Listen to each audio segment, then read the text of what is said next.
Yeah, 60 get caught up in the truth. Welcome to the Truth Hurts Podcast. Truth Hurts Podcast. This is your host, Jonathan Blake Vasquez. And your boy H-Cap. We in the building. What's going on? How you feeling today, H-Cap? I'm feeling great. And we have a great guest with us today. The host of the city of New Orleans. We have to bring him on here, because it's only right. The man with the plan. Who is DC Paul? What's happening, yo? The Millennial Arsenio. Yes. Thanks for the invitation, yo. Of course. Thank you for coming. We have to have you in here. It's like, I feel like if you come to New Orleans and you don't holler at DC Paul, then you're doing yourself a disservice.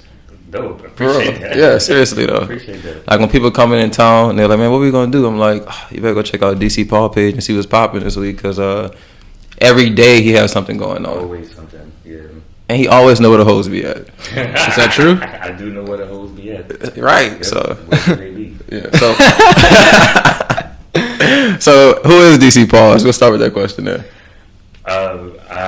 You said he's the Millennial Arsenio. What do you mean by that? Yeah. People, I feel like some millennials don't even know who Arsenio is. I know. I think it's kind of part of like the irony of that name plus the rhymes. Right. But if you are unaware, Arsenio Hall was a black comedian who hosted a late night show in the 80s and 90s, and then it kind of got brought back in the early 2000s. Yeah. But funny dude. He was probably best known as Eddie Murphy's best friend, and not that he's my favorite comedian or anything like that, but I kind of like just his energy and what he brought, and the fact that people didn't mind seeing him every night, being funny, interviewing people, and just entertaining. I think that name fits you well now that you break it down like that. Mm-hmm. Yeah, for sure.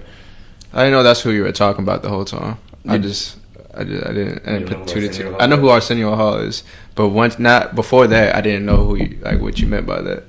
I was like, Arsenio. A lot of young people probably don't know, have any idea, but now they know.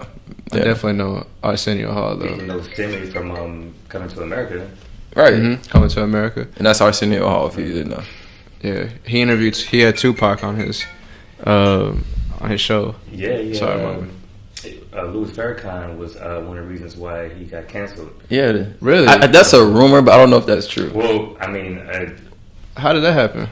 Arsenio kind of had these somewhat radical views. Even sometimes some of the backstage or behind the scenes stuff you would see on this show, he was kind of radical. And inviting Farrakhan as a guest, I don't know exactly what was going on in the country at the time, but rubbed some of his sponsors the wrong way. Yeah, for sure. I would imagine. Soon after that, the show was canceled. Yeah, sure. Yeah, I went to one of your events and I was picked on though. At that comedy one. You remember that one? Yeah. No. You don't remember that? The comedy show, which one? Yeah, I don't remember which one it was. It was the one. I'm new. It was close to the Ninth Ward, the Byward area.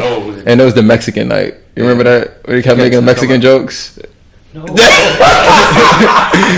was hoping it wasn't picking up. No, it wasn't just you. It was every comedian that came to the table. Yeah. Everyone of them had a Mexican joke. Okay. And JV was the only Mexican in there. Yeah. And every time they made the joke, they made eye contact with him. Mm-hmm. Sounds about right.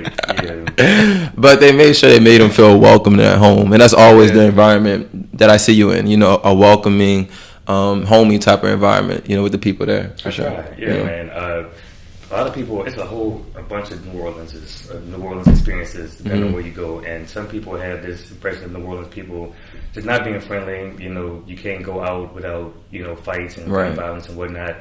And I mean, I'm out every night. Very rarely see a fight. And I think that I just try to cultivate community spaces where people can come have a good time. Most definitely. What's your favorite event that you're a part of? The Jazz Market on Wednesdays. I think that's a great event, but my favorite would have to be Blazing Worship. Blazing Worship is my second favorite. Yeah, I love it.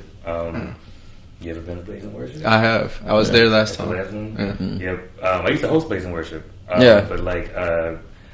my homie Joseph kind of had been helping me out a lot and wanted to try it out, and I figured I could take a step back on one of these events and kind of play the producer role, as the MC, and it made me like the event more, getting a chance to watch him do his thing and just playing my role there, and it's my second favorite event. Yeah, I think he's a great host as well, and I feel like when I see your team in general, I just look at y'all as one camp. You know what I'm saying? Even if it's like I feel your energy, even when he when he was out there hosting. Yeah, he tell people like I taught him, but like he just watched me and kind of did his own thing with it. Like he does the freestyle and I can't rap, you know. Plus he does jokes and just a different might bust out dancing, second line in the middle of the party. A different type of likable energy than what I bring. So I love him. That's my best friend. Yeah, that's a great combination that you guys have going on. So I support that. Shout out to Joseph, Alpha Man Ponds. Exactly, and he always know where to herb at as well. But anyway, how did you get into hosting? I got into hosting from stand-up comedy. Comedy? Yeah. Okay. So you're funny? Yeah. Yeah, I am. Yeah, I did stand-up for a couple of years, and I guess the show you came to was in the backyard in the night. Was it at Bar Redux? Yeah, it was. Yeah, it was at right by the train tracks. Bar Redux. So I started that show in maybe 2015. Because there's an open mic comedy night every night of the week in the city. There's at least one, and the Tuesday one back in the day it got canceled. It was at Jack's. Okay.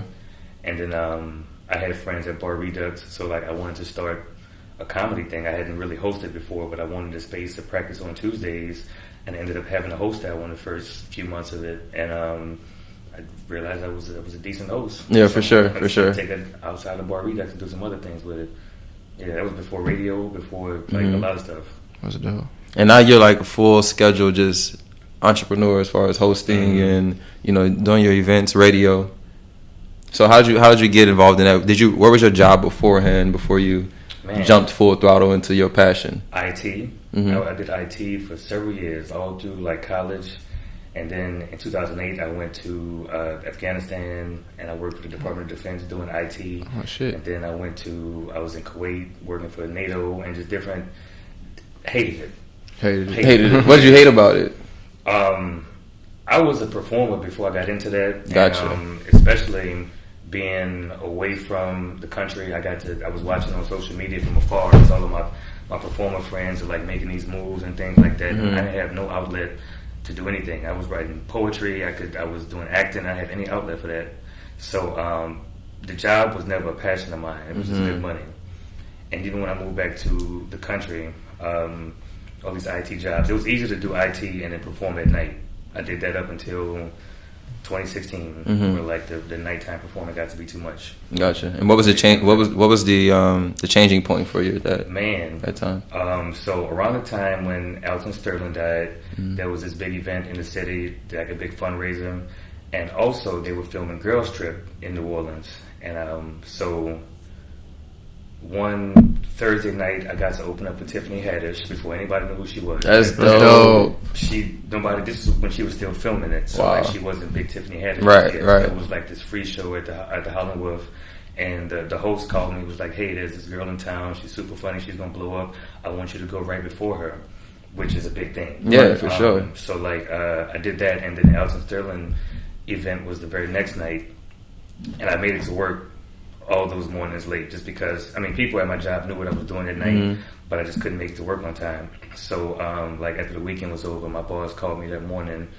Actually, I was late to work that morning. My boss called me and was like, why don't you stay home and we'll talk to you about it tomorrow. And they let me go in the most respectful way. They gave me their sincerest blessing, and they still come to some of my shows and enjoy themselves sometimes, but like they knew, your passion was taking over. Yep.